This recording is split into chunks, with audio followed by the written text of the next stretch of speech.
Hey everyone! So today we're going to be looking at some summer colour perennials that aren't only great to look at but are great for pollinators too. This one's Coreopsis. It's easy to grow, is hardy down to about -10 and flowers in spring and summer.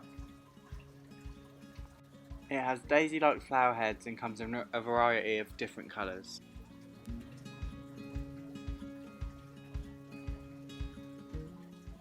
This one's called Achillea. This variety is cloth of gold.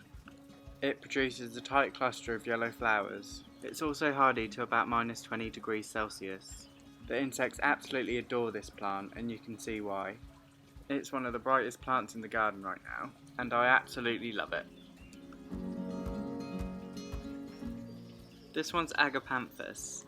It flowers mid to late summer with beautiful trumpet-like flowers. It needs lots of sun and really good drainage. The bees love this one, but hardiness does vary from plant to plant, so do check before you buy one.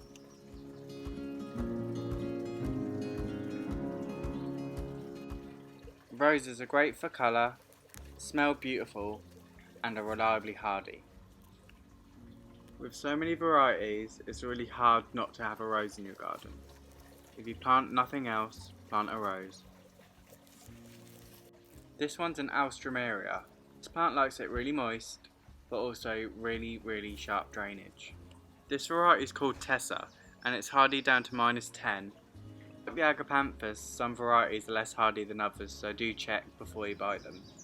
Or, the rhizomes can be lifted in the winter and stored in a greenhouse, or somewhere cool and dry and frost free.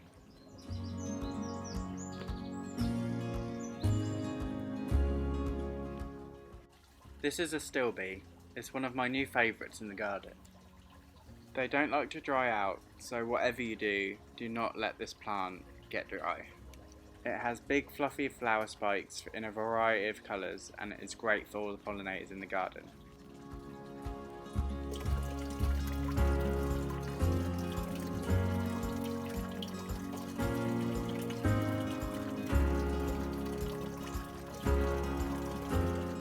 This is a hardy geranium. This one's called Roseanne. It gets masses of purple flowers, and the bees absolutely love this one.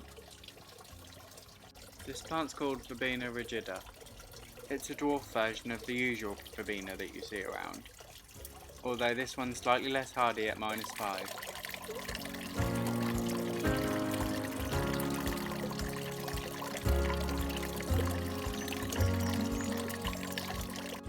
This one's another one of my favourites. It's called Nepeta, or catmint. I smell this one every time I'm in my garden, and it's absolutely wonderful. I have to have it up high, away from my cat, because for some reason she loves to eat this. This stunning flower is Adalia. Unfortunately, it's not very hardy here, so we have to lift the tubers and store them over winter. But it's definitely worth it to see the fantastic display of geometric shapes that the flowers explode to. This one's Salvia hot lips. It flowers from midsummer all the way to the first frosts. It has lovely scented flowers that look like little lips.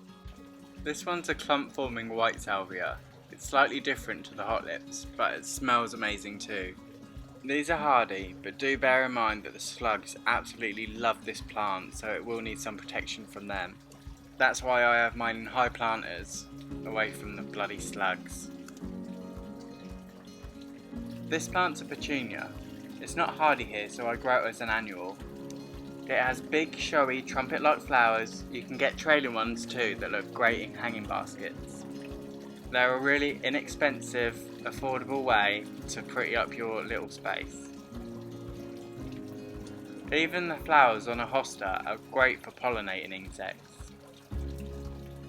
And the leaves look absolutely great in any landscape. But just like the salvias, watch out for those slugs. This one's a Campanula.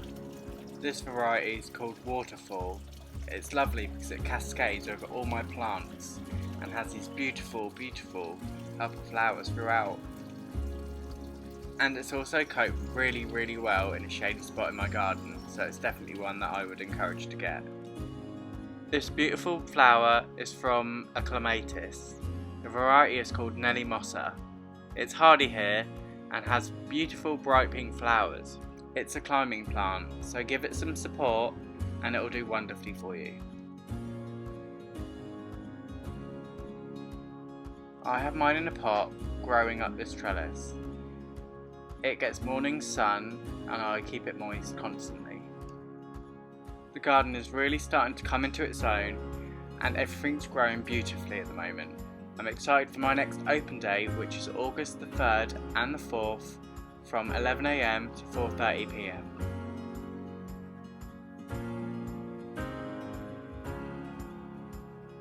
I always love my open days with the National Garden Scheme because I get to meet so many fellow gardeners, and it's so weird having all these people in your garden. It's such a good experience.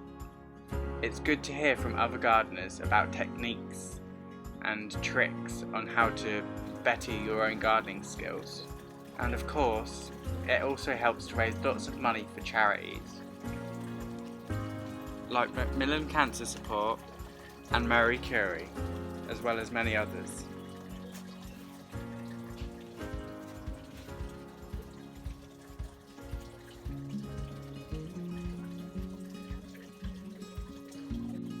So if you're in Suffolk and are free on them dates, I'd love to meet you. So yeah, like I said, if you're free, definitely check it out. I'll put the link in the description.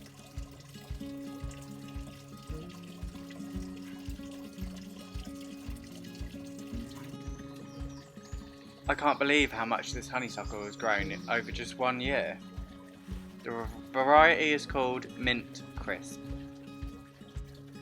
It's evergreen, has beautiful variegated foliage, and these lovely yellow and white flowers in late summer. It's also really highly scented and smells beautiful on an afternoon. My hanging baskets that I did myself in spring have really burst into life. I have to water these bad boys every single day in summer because they're so small pots that they dry out so quickly. So far so good though, I've managed to stick to my schedule and they're absolutely looking great. This is a Veronica. It has tall bluey purple flower spikes that are great for insects.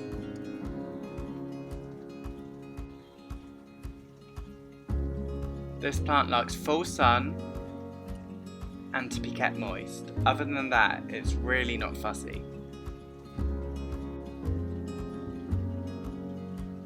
I cut mine back last week and I've been rewarded with lots more flowers.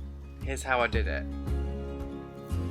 I basically chopped the flower spike that was starting to near its end, and you get all these side shoots come off which get really tall and beautiful. This border is turning out to be my favourite this year. The roses, the colours, the grasses, everything is just working really well together. I did have to swap out the dahlias for some plants that slugs wouldn't find as appealing. They got absolutely torn to shreds, so I thought it's better now just to take them out and change it. My bananas are absolutely huge. This was how big they were last year, so I'm surprised to see how big they'll get this year. They're going to get absolutely massive. They're going to probably get higher than the fence this year, and that's just so cool. I love these plants. You probably all know this one, it's lavender. There's lots of different varieties, but most are hardy here in the UK. They're the best plants for bees. The canna that I showed you last time with the half variegated leaf has grown so much in a short space of time. I really have good hopes that this one's going to flower before the first frost. This is a tree lily. I think this one's called Starburst, and it goes like a bright burgundy, reddy pink. Absolutely stunning when it's in flower. And here's some annuals that I have in my window box in my bedroom. I like to see the flowers really up close when I'm looking out of my window at my garden, so it's nice to see the bees come up high, and actually there's quite a lot of them that do come. But unfortunately, so do hornets. Oh my god, the size of this one's absolutely huge. It must have been the size of my thumb. So creepy to see one of these things up close. Kinda cool though. Luckily I didn't get stung. I just opened my window and off it went.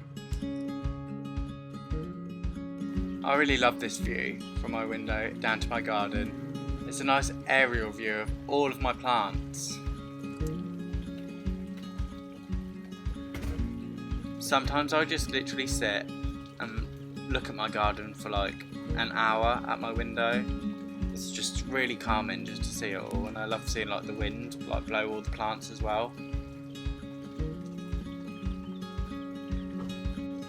I really hope that you're all enjoying my videos so far and see how much more work I'm putting into them. If you have any requests or any ideas that I should do for further videos, please let me know in the comments. I'd love to hear them. And thanks again for supporting my channel. It means the world. Okay guys, that's it from me. Bye!